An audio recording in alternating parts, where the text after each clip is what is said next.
Hey guys, welcome back to our channel once again. If you are new here, we are an interracial couple from Nagaland and Germany, sharing our travel adventures and our life in Munich. Hello, Papanden! Salam ka na. You know guys, exploring new places can be overwhelming. The expenses, the planning, and what to see in a short time. But we have found the best way to kick off any trip, a free walking tour with a local guide. One of our favorite walking tours is with Kuru Walk. It's a platform where you can find local guides offering free walking tours in cities all around the world. Booking a tour is super easy. Just go to their website, search for the city you are visiting, check the available tours and also read the reviews, and then book your spot. You don't have to pay anything upfront. Instead, you tip that guide based on how much you enjoyed the tour. It's a great way to explore a city, especially if you love history and local stories. The great thing about Edinburgh is that it's nice and small, so we can get around it easily in a couple of hours and see all the main things. Today we are exploring Edinburgh for free. So if you're in for some fun history story time, buckle up and let's go.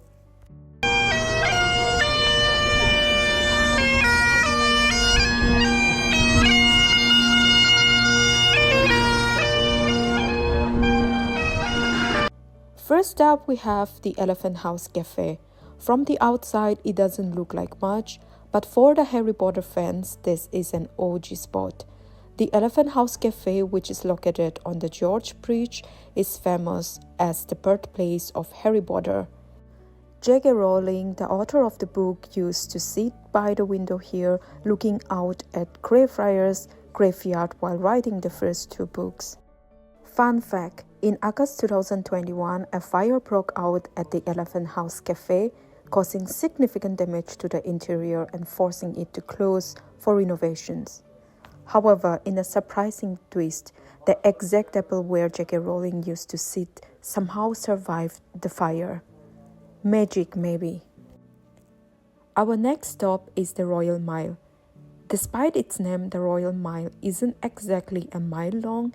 It actually stretches about 1.81 kilometers from Edinburgh Castle to the Palace of Holyrood House. So why is it called Royal? Well, this was the route taken by the Scottish monarchs between the castle and their residence.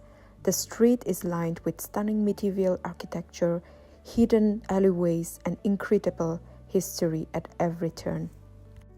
The Palace of Holyrood House is also a must-see if you are in Edinburgh. It is not for free and ticket cost around £18 per adult, and it is recommended to book in advance.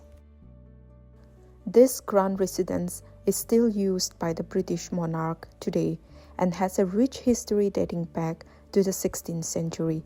It was once home to Mary, Queen of Scots, and has witnessed royal dramas, political intrigue, and even murder within its walls. Visitors can explore the grand rooms, historic chambers, and the remains of Holyrood Abbey, which was partially destroyed in the 18th century. The plus point is the lush open gardens, which provide a serene escape from the city bustle. So our Royal Mile nowadays actually isn't all that royal by comparison, and it's actually not even a mile anymore either, because what we used to consider a mile here in Scotland is actually slightly bigger than what we all know a mile to be now. We are standing outside of the St. Giles Cathedral, one of Edinburgh's most iconic landmarks. Founded in the 12th century, it played a huge role in Scotland's religious history and is known for its stunning Gothic architecture. In spite of its name cathedral, it is not a Catholic church, but a Presbyterian church, and was central to the movement led by John Knox, who preached here and helped establish the Church of Scotland. The cathedral is known for its Thistle Chapel, home to the Order of the Thistle, Scotland's highest order of chivalry. Right outside of St. Giles, we find an interesting feature, the Heart of Midlothian. Because anyone who lives here in Edinburgh knows to not stand on the Heart of Midlothian because it's one of the most disgusting spots in the city, because it's where people like to spit. If you look at it closely, you can see some, and if we stood here for long enough, we'd see somebody spitting on it. It is a heart-shaped stone on the pavement, but actually it has nothing to do with love. It used to mark the entrance of an old prison where public executions took place. Spitting on it became a tradition of showing contempt for authority, and now it's a weird but respected superstition. Some also believe that spitting on the heart brings good luck, while others see it as a way to ward off bad fortune. Now this is wild, guys. A grave on a parking spot. This was once part of St. Giles Cathedral, and it's the final resting place of John Knox, the leader of the Scottish Reformation. He played a key role in establishing Presbyterianism and challenging Catholic rule in the 16th century. He was originally buried inside a cathedral, but as Edinburgh expanded, the churchyard was repurposed. The land where the graveyard once stood was later used for the construction of government buildings, including the Supreme Court of Scotland. Now his grave is marked at parking spot 23, a strange but fitting reminder of Edinburgh's layered history. So beautiful now. It's amazing, And David Hume was around in what we call the Enlightenment period of Edinburgh. And the Enlightenment is the 1700s and the 1800s. Basically, we had this Enlightenment period in Edinburgh because we sort of had to. The period before that, 15... Right, so, lots of different toe rubbing techniques you can do, guys. Business deal, you can do like firm handshake, you can do a little toe tickle, you can do toe five, all of them very good. So please, be my guest and come over here once you're done. So, this is for good luck.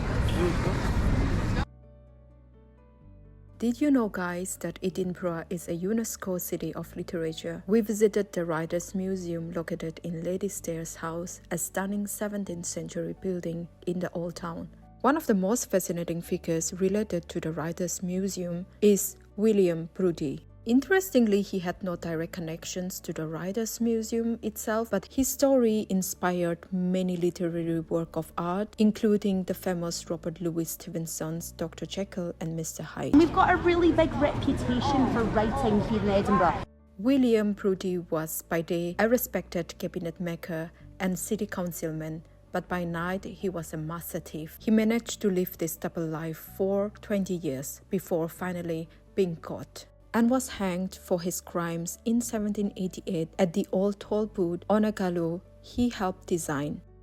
And of course, a visit to Edinburgh is incomplete without visiting the Edinburgh Castle. Edinburgh Castle is the most visited monument in Scotland. It is perched on a mountain on top of an extinct volcano and is the highest point in the city. It offers stunning panoramic views of the new town. Its strategic location made it a key fortress throughout Scotland's history, withstanding numerous sieges and battles. Inside, you will find the honours of Scotland, Scotland crown jewels, the Stone of Destiny, a secret symbol of Scottish monarchy used in the coronation of kings, the Great Hall showcasing medieval armour and weaponry, and the National War Museum, which tells the story of Scotland's military history. One of the castle's most famous traditions is the 1 o'clock gun, fired every day except Sundays, Good Friday and Christmas. Originally, it was a time signal for ships, but today it's a beloved spectacle for visitors. The castle also hosts spectacular events inside, like the Royal Edinburgh Military Tattoo, which is an annual performance of military bands and cultural showcases from around the world. The entrance fee to access the castle starts from £20 per adult, and it is highly recommended to book in advance as it gets busy, especially during the holiday seasons. This historic fortress is an absolute must visit when in Edinburgh. And where we are right now, where we're climbing up the hill, that's because we're on the very, very kind of top of Edinburgh.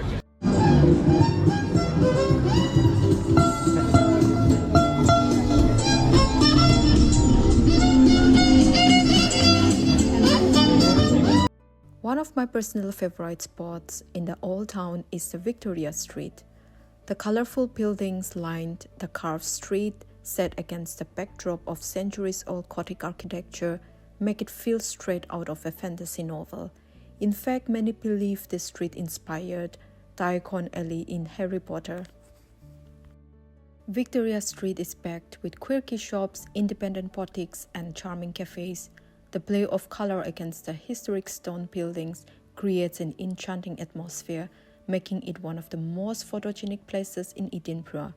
Whether you are shopping for unique souvenirs, enjoying a cup of coffee, or simply strolling around, it's an absolute must visit. Just next to the Victoria Street is the lively Grassmarket.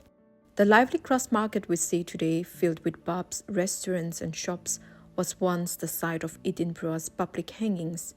During the 17th and 18th centuries, criminals, rebels and accused witches were executed here. The last public hanging took place in 1864, and today a small plaque on the ground marks the execution spot. Today the area is better known for its incredible pub culture. Scottish pubs are more than just drinking spots. They're a cornerstone of social life, storytelling and history. Even if you don't drink, visiting a pub is a must to soak in the atmosphere, enjoy some live music or try traditional Scottish food. Now let's talk about one of the most intriguing spots in Edinburgh, Greyfriars Kirkyard. This historic graveyard isn't just like any other graveyard, but it holds a lot of fascinating legends and stories. It also has a fascinating connection to Harry Potter. When J.K. Rowling was writing Harry Potter, she often walked through this graveyard for inspiration. If you wander around, you will find gravestones with familiar names which are used in the Harry Potter series. The eerie, chilling atmospheric setting of the graveyard combined with the old twisted tombstones make it easy to see how this place could inspire the world of Harry Potter. But Greyfriars Graveyard is also home to much softer legend, Greyfriars Bobby. This little dog became a symbol of loyalty after spending 14 years guarding the grave of his owner, John Grey, a night watchman. Despite efforts to remove him, Bobby stayed by the grave throughout all seasons. The people of Edinburgh were so moved by his devotion that they built him a small shelter and even passed a special law allowing him to stay in the city when stray dogs were being culled. This heartwarming story inspired several books and movies, keeping his legacy alive. When Bobby passed away in 1872, he was buried just inside the graveyard near the entrance not far from his beloved master. His statue outside Greyfriars Graveyard is one of the most photographed spots in Edinburgh. There are definitely lots of places to visit in Edinburgh, and especially if you are an art and culture lover, then you can visit many of the free museums that Edinburgh has to offer. And one of the best way and the cheapest way to get a glimpse of the new town is to take a double-decker bus. It's very easy to use. You just have to tap in your credit card and it costs around £2 per ride, and you can just take the bus and explore at your own pace. So guys, that's a wrap on our Edinburgh adventure today. We hope you enjoyed this walking tour and all the amazing history. I will be leaving you with the footage of the new town that we took while on board a double-decker bus. Enjoy and see you in the next video.